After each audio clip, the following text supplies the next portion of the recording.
Good morning, everybody. Oh, it is good to be back. Well, I would say it's good to be back. It's probably not so great to be back. Yeah, full English breakfast time again, guys. Let's see if we can get them viewing figures back up to where they used to be. I must first and foremost apologize for my mysterious disappearance. I know for a lot of you, I seem to have just fell off the radar, disappeared, floated off into the ether. You're probably wondering if you're ever going to see me again. Well, you know what? I'm not going anywhere. I said this very early on when I started streaming. I'm not going anywhere. Whether I get banned, demonetized, shadow banned, etc., etc. We've got all these new wonderful platforms to play with. We've got, the possibility of just making new accounts, etc., etc. Of course, the subscriber count of the Reaver always meant a lot to me. The fact that I could build that up to what it was, but it's unfortunately we're at the point now where I just can't use that channel anymore. If I get one more strike on it, it's gone. And it's been demonetized. I've been banned from streaming or uploading videos on there up until today, where I uploaded the announcement video to kind of try and shepherd some people over here. So obviously we're streaming here on the Reaver 2, we're streaming on the Albion Network live.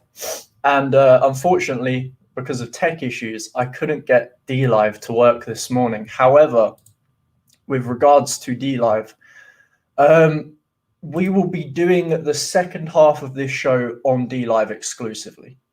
Yes, I know. You don't want to have to bother switching tabs, any of this, but listen, I can't, at the end of the day, grifting time, right?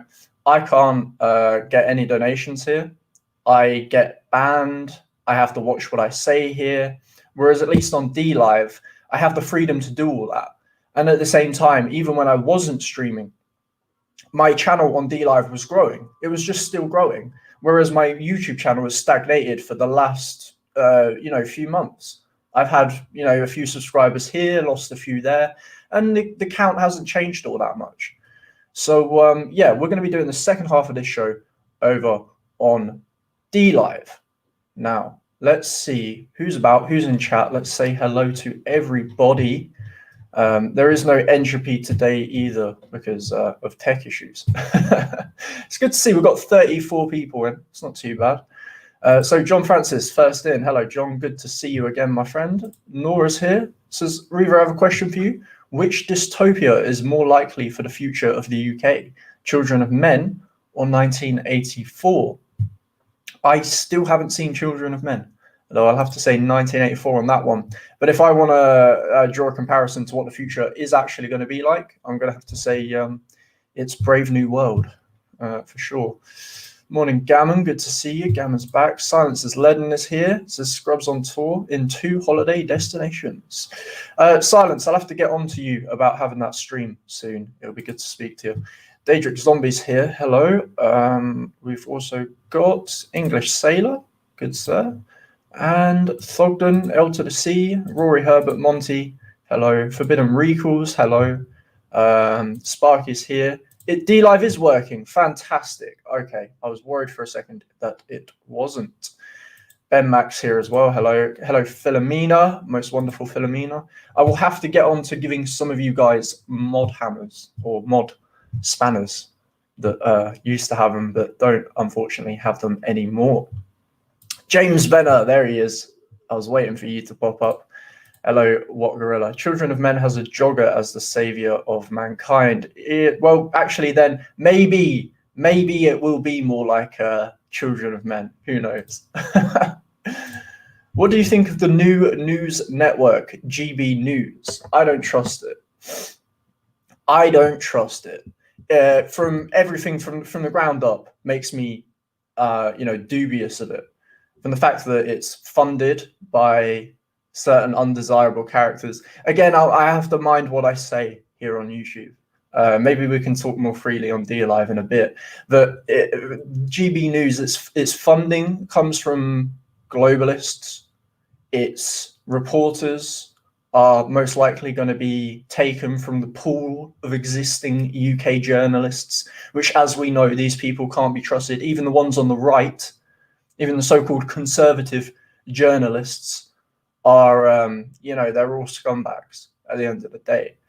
And not only that, I believe Mr. Farage, the messiah of Brexit himself, is going to be involved with the news network. And Mr. Farage is somebody who I really want to like. I really want to like him. But given his recent comments on the vaccine and his comments regarding Tony Blair, anyone who supports giving a war criminal a job, I can't fully get behind. So this GB News thing, it's going to be good for boomers, I guess. It's going to be good for boomers who really don't want to give up watching TV and listening to radio, even though they know that the online space is the future, even though they know that streamers and blog websites, news websites, the internet is just blowing everything out of the water. They just don't want to give up the television. They're too addicted to the box. And the same goes for radio. And so that's who it's aimed towards. It's aimed towards, number one, a dying demographic. Okay, the boomers aren't going to be around forever. People who watch TV, the TV viewing figures are the lowest they've been in years. The lowest they've ever been, actually. And largely, I think it will have short-term success, but long-term failure, without a doubt. Without an absolute doubt. And I think Gammon Sandwich nailed it there. Simply put, it's controlled opposition. So apparently the stream is working on Dlive. However, it doesn't seem to be working for me, which is quite funny. Either way, we'll continue. Nora says you should have seen what Novara Media said about it. Maybe we could check that out. Maybe we could give that a look. James Werner says recent events have shown us that these people are traitors, even if they seem more anti-establishment, like Farage or Tucker. I saw a clip the other day of Tucker Carlson, and he was on the news, obviously, speaking on a clip of another news reporter from CNN. And this news reporter from CNN had insulted Tucker or had criticized Tucker during her news segment. And so Tucker chose to, during his news segment, play the clip of her criticizing him and criticize her on his segment. And when I was watching this, and I was thinking, well, this is meant to be American news. This is meant to be the news in America, right? And the way it's playing is more like a YouTube streamer response video, right? It's like when two internet personalities have a little spat, and it's all bread and circus. It's like what's his name? Jake Paul and KSI. You know, it's the same kind of thing. It's just cringe. And the fact that anyone still believes this absolute bread and circus astounds me. Let's see if we can have a look at Novara Media, what they had to say about GB News. We are a bit slow this morning, guys. We are a bit slow this morning. For a multitude of reasons. Number one, it's my first stream in a while, and I'm still getting used to things. And number two, my keyboard is broken.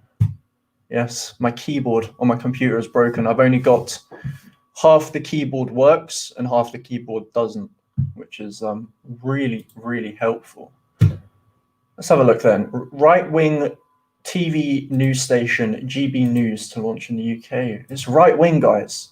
This is the right wing. This is the real right wing. Oh, it's my alter ego, guys. It's my alter ego. If you watched the channel before, you'll remember this guy and how I feel about him. He is, he's my spiritual duo. Let's have a look. 24-hour rolling news station is launching in the UK later this year. It's called GB News and looks like it will try to ape the success of Murdoch's Fox News in the United States. The project isn't being funded by Rupert Murdoch, however. The major investment partner was US-based network Discovery Inc., who already have a documentary partnership with the BBC in the UK. They reportedly invested around £20 million. It's now reported that GB News has received £60 million in funding. Now, the rest has come from Dubai-based investment firm investment group, Legatum, and one of the UK's most prominent hedge fund managers, Sir Paul Marshall. We're talking big money here. Do you guys remember that episode of Doctor Who where they the Cybermen come and like kidnap everybody, and they stick them things in their ears that like slowly turns them into Cybermen? Do we all remember that? You know, I don't know. I'm just looking at this guy with these two little black black snot droplets hanging out of his ears, and I'm thinking, you look like a knob, sir. Now, if you're unfamiliar with these characters, Press Gazette had these details in their write-up of the story. So they're right. Legatum is known for its funding of think tank, the Legatum Institute, which launched in 2007 and became a vocal advocate for Brexit during the 2016 referendum. It also produces the closely followed annual Prosperity Index alongside investment and research divisions. Sir Paul is the co-founder of hedge fund Marshall Wace and was a donor to the Vote Leave campaign. His stake in GB News will be in a personal capacity, the company added. The businessman is also co-founder and chairman of ARC Schools, a multi-academy trust of 38 schools and funded political website. Oh, unheard.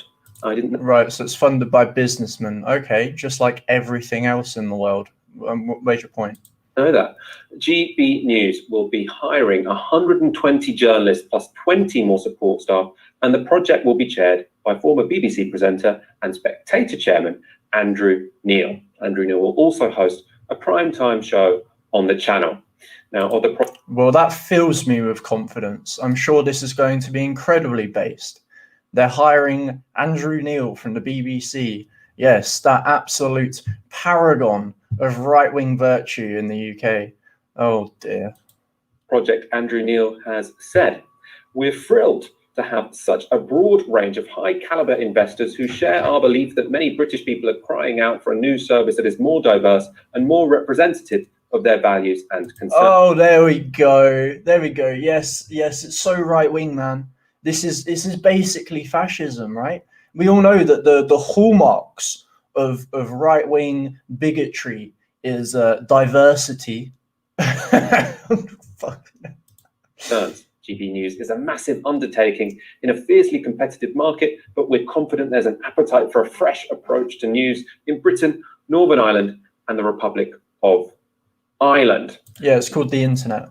It's called independent journalists who actually go to these events and show you on-the-ground footage, uncut, unedited, without loads of propaganda, you know, just giving their own opinion honestly and directly. Oh yeah, by the way, all of these people get banned. Yeah, you know, these people who are just honest to God citizen journalists, people who just want to either report on what's happening or they want to kind of push towards some kind of change. Oh yeah, these people get banned. You know, we don't need to worry about them. What we're going to do is we're going to get loads and loads of investment, loads of investors with agendas, people who want to protect their own self-interests. We'll get them to fund a new mainstream media service, and the values of this mainstream media service will be diversity and inclusion, and this will be representative of the British people. You know, this is the thing about the liberal London echo chamber, the absolute bubble that they live in, and it's a bubble that Nigel Farage himself has spoken about in the past, is that they are just clueless. They're absolutely dumbfounded at the idea that people could be calling out for honest journalism. They're clueless. And when they do hear things like the British people don't feel like their values are being represented, they say, well, we'll include those terms in our marketing of our new channel, but the channel itself will do absolutely nothing to represent those values whatsoever. The problem is they don't understand our values and concerns.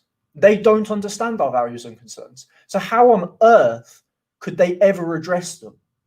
The point of boycotting the BBC is not so all the employees of the BBC can quit the BBC and start a new news organisation which does the same thing that the BBC was doing in the first place.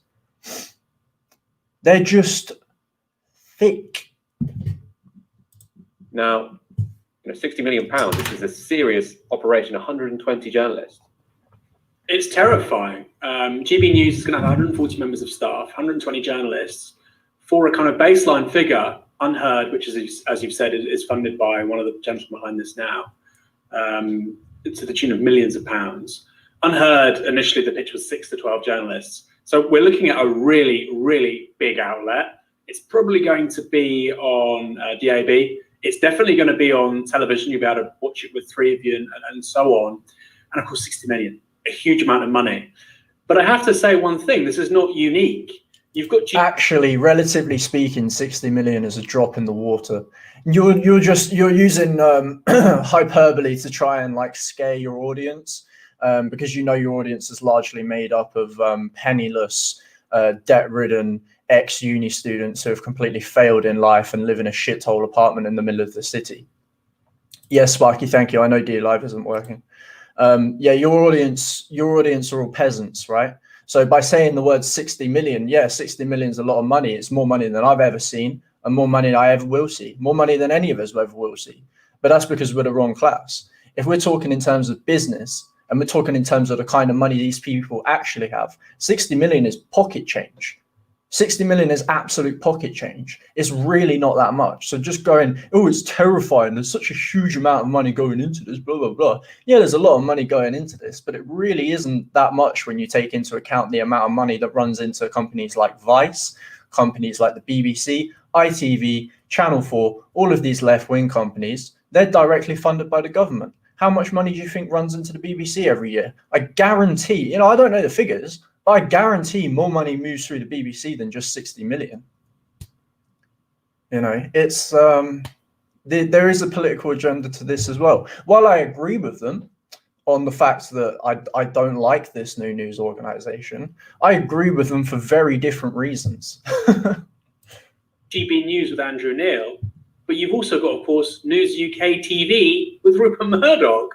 They are building the studio as we speak. There's something of a race between News UK TV and GB News. Of course, we've had the launch of Times Radio last year. So you look at Talk Radio, Murdoch. You look at Times Radio, Murdoch. You look at News UK TV, Murdoch. You look at Sky News, no longer News UK, but that's kind of the world it's coming out of. When are we going to start talking about anti-competition law? You look at global. Laws aren't going to save you in this regard, my friend. What Rupert Murdoch has is what's called a monopoly, right? And monopolies at this point in time are the norm. They're the norm, they're inevitable, and they're unavoidable. So we need to stop putting our faith in governments to solve these problems. And I would say that if you have a problem with Rupert Murdoch, you need to act like a customer, because he's a businessman. He wants to sell you a product. So what do you do when the shopkeeper is treating you badly, when he's not respecting your consumer rights? You leave the shop. You stop buying from them. But the number one rule of commerce is the customer is always right. And what happens when the customer isn't right? Well, the customer takes their business elsewhere. Yeah, but appealing to some dinosaur relic like a government isn't going to save you. Governments are weak. Governments are nothing. I've got more authority in my little toe than this government has. And you just want to appeal to the state because you still exist within that 20th century fucking mindset. Yeah, you're just appealing to a zeitgeist, to a specter that existed 50 to 100 years ago. But let me tell you, governments aren't the powers of the world anymore. Governments aren't the powers of the world anymore. They're nothing. The governments are the lapdogs of the corporations. You need to stop appealing to the government and start appealing to the corporations. Or better yet, start your own. Which has Classic FM, Capital, Heart, LBC. This is a company which funneled £200 million through tax havens in the 5 years to 2030. There's nothing wrong with tax havens. I fully support every British-born person who has the money to start their own tax haven. Yeah, do everything you can to solidify your position on this earth and build a dynasty that will last for 1,000 years. There's nothing wrong with tax havens. I fully support them. We have a major problem in terms of the media in this country, and it's about to get a whole lot worse. A whole lot worse. All the right-wing outlets are really innovating, right? So, like I said, the Times, you've got Sunday Times is now becoming a really prestigious, again, I think, high-quality Sunday paper, investigative reporting, and so on, setting the agenda. on the other side of that, in terms of Murdoch's offer, you've got Talk Radio, you've got Times Radio. And I think this is really worrying. You look at the very few legacy, progressive, left-wing outlets which we have in this country. There's The Guardian, questionable. I mean, it's liberal, it's not left-wing, but let's just, even that's quite rare, so let's hold that for a moment. There's The Observer, and there's the Daily Mirror. These are the three newspapers which right now are innovating the least. The Guardian was doing great work 10 years ago, leading the way. It's kind of lost that advantage. The Observer is dying, frankly, which is a great shame because it's been around since the late 70s. What's a newspaper? Does anyone read newspapers? I use newspaper as discount toilet roll. What on earth is this guy talking about? And the Daily Mirror, I think, will be the first national daily paper to stop. Of the ones that remain, of course, the Independent went a few years ago. So we have big problems. If people think that the media environment in this country was bad in 2016, in 2017, in 2019, wait till 2024, which is why we need to support and fund alternatives. Yes, I agree. We need to support and fund patriotic alternatives to the media. All right. Important. And I'm not just saying about go to novaramedia.com/support. I'm not doing your job, Michael. Don't do that. I'm not going to steal your lines, your best lines. Okay, yeah. But we clearly need a sustained effort now from the labour movements, social movements, high net worth individuals to back projects. Clearly, right? Look at the voter registration, the deep organised. He's definitely half British, James. The Democrats won. Look at the media efforts from the right. We're not doing any of the things that are effective by the right in this country. We're not doing any of the things that are effective with the left or the centre in the United States. We're in a really bad way if we don't sort this out. I mean, Novara Media right now, with a few other outlets, is the exception. And I have the fullest confidence we'll be huge by 2024. Novara Media only exists because it's propped up by the YouTube algorithm. I guarantee if you stripped that algorithmic layer away from the internet and away from YouTube, if you stripped away all the manipulation of search results, shadow bans, etc., right? I would be bigger than Novara Media. My channel would have more subs than Novara Media, right? And I still wouldn't even be that big. Novara Media only exists because their videos are pushed to the top and all of our videos are pushed to the very bottom. We're swept under the carpet, and yet they're put up on a pedestal as if they're doing all this great work and everything they've built has been built naturally. No, mate, you've got a weird little Terminator AI behind the scenes pulling strings. That's the only reason you have any viewers whatsoever. So enjoy it, mate. Enjoy it while it lasts. Of course. But my God, we are looking at a lot of operations coming up against the left at the next general election. I don't think any of our audience will be surprised to know that Novara didn't start with £60 million seed funding. So we've had to grow much more slowly than you get to do if you I bet it weren't far off 60 million, though. Millionaires. But we're delighted at the amount that we have been able to grow, especially over the past year because of all your kind support. If you want to make sure there are left media projects. Is he thanking the audience or is he thanking the YouTube algorithm here? I can't tell. To try and outcompete GB News and these, they're trying to shift the media further to the right than it already is. A disaster. Then do go further to the right than it already is. So what are they trying? Is the grand conspiracy by all of these investors to shift the media to the center? Is that it? They want to push the media to the right, so they're making it centrist again. Because if that was the case, I don't think people would mind so much. novaramedia.com/support. One other thing we should add: the BBC probably isn't going to save you. So these outlets, I think one of their big aims, politically at least, is to put pressure on the BBC to try and shift to the right. How rude, he just kicked his mate out. Politics in this country recognise how much influence the BBC has over political opinion in this country. And I suppose there's been some bad news if you don't want the BBC to be a linchpin of the right in this country. That's because the corporation has unveiled their new chair. He is this guy. I think we can get an image of him up. It is Richard Sharp, who is a former Goldman Sachs banker. Now, whilst Richard Sharp was there, he was the boss of the current Chancellor of the Exchequer, Rishi Sunak. He's also spent the past year as an unpaid advisor to Sunak on the economic response to the pandemic, something he's expected to give up to do this new role. It doesn't make him right wing, it just makes him a businessman. Just makes him a businessman banker like the rest of them. If people need to stop ascribing political opinions to men in suits. They don't give a shit about politics. What they care about is making money. That's the only thing they care about. What can provide the most amount of capital and the most amount of leverage in my business deals going forward? If doing that was to fund fascism, they'd be funding fascism. If it was to fund communism, they'd be funding communism. These people don't care. They don't hold any convictions other than generating revenue.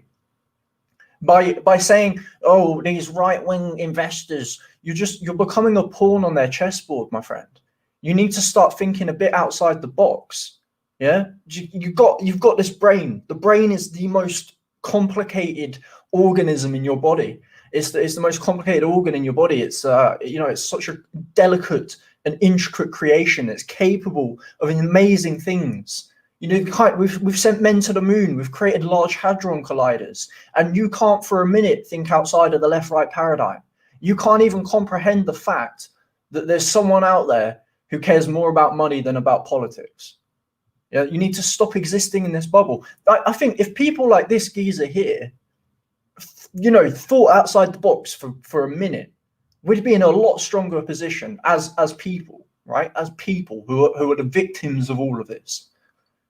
If people like him, who have a platform, haven't been censored, haven't been banned, and clearly, intelligent to a degree, were able to kind of criticize unbiasedly, step outside of their ideology and have a look at the situation as it stands, we'd be in a hell of a lot better situation. But they won't, because even during all of this, even in the situation we're in right now, on the absolute brink of collapse, which, let's face it, is where he wants us to be, he still can't for a minute put down his ideology and have an honest look at the situation. But all right, we're about halfway through this video, 60 viewers in. It pains me to do this, guys. It really pains me to do this, but we are going to have the rest of the stream over on Dlive. Now, I'm doing this for a very important reason, because number one, YouTube isn't our platform anymore. The same goes for all the Twitters, Facebooks, etc., that's out there. We need to start making a concerted effort now to move across to these other platforms. I don't think Dlive will be the one forever. I think Bitchute's going to be the eventual home of us here on the Dissonant Right. But for now, Dlive is the safest place for us. So what I'm going to do, I'm going to give you guys the Dlive link. I'll meet you over there in 5 minutes time. Okay. Let's hope that you all join me. So here's the link now. We need to start thinking about doing this for everything we use, from video platforms like YouTube, instead of Twitter, make sure you're using things like Gab, Facebook, switch it for Telegram. This is what has to be done now. This has to be done now. I don't see any value staying on a site like YouTube other than trying to convince my audience to move with me. All right, so I will see you guys over on Dlive in a few minutes time. To those of you who aren't going to join, it's a shame, but I guess I'll see you guys next time.